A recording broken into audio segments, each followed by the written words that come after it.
যারা মারা গেছেন তাদের নামে ডিলিটেড লেখা রয়েছে চূড়ান্ত ভোটার তালিকায়, তাদের নাম বাদ হয়ে গেছে। এবার কিছু জীবিত মানুষকেও দেখা যাচ্ছে তাদের নামের ওপরেও ডিলিটেড লেখা রয়েছে।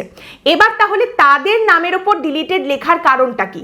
তাদের মৃত মনে করে তাদের ডিলিটেড লেখা হয়েছে, নাকি তারা তথ্য দেখাতে পারেননি, নথিপত্র জমা দিতে পারেননি, কাগজপত্র দেখাতে পারেননি, সেই কারণে তাদের নাম ডিলিটেড? কোনটা সেই ভিত্তি কিন্তু নির্বাচন কমিশনের তরফ থেকে পরিষ্কার করা হয়নি। বরং এই প্রশ্নে নির্বাচন কমিশন বলছে এটা আমার কাজ নয়, এসব কথা বলতে গেলে স্বরাষ্ট্র মন্ত্রকের কাছে যাও।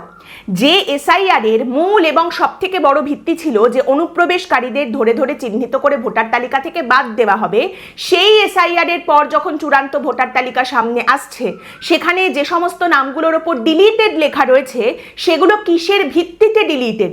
মারা যাওয়ার জন্য ডিলিটেড, মৃত হিসেবে ডিলিটেড, নাকি তারা অনুপ্রবেশকারী কাগজপত্র দেখাতে পারেননি সেই কারণে ডিলিটেড?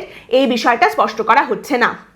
তাহলে ভোটার তালিকায় যদি আমি একখানা নাম দেখি যার উপরে লেখা রয়েছে ডিলিটেড, এবং সেই ব্যক্তিকে যদি আমার চোখের সামনে আমি ঘোরাফেরা করতে দেখি, তাহলে আমি তাকে অনুপ্রবেশকারী বাংলাদেশি মনে করে পুলিশ ডাকবো, নাকি আমি তাকে দেখে ভূত মনে করে ওঝা টোঝা ডাকবো? কোনটা? On the basis of what?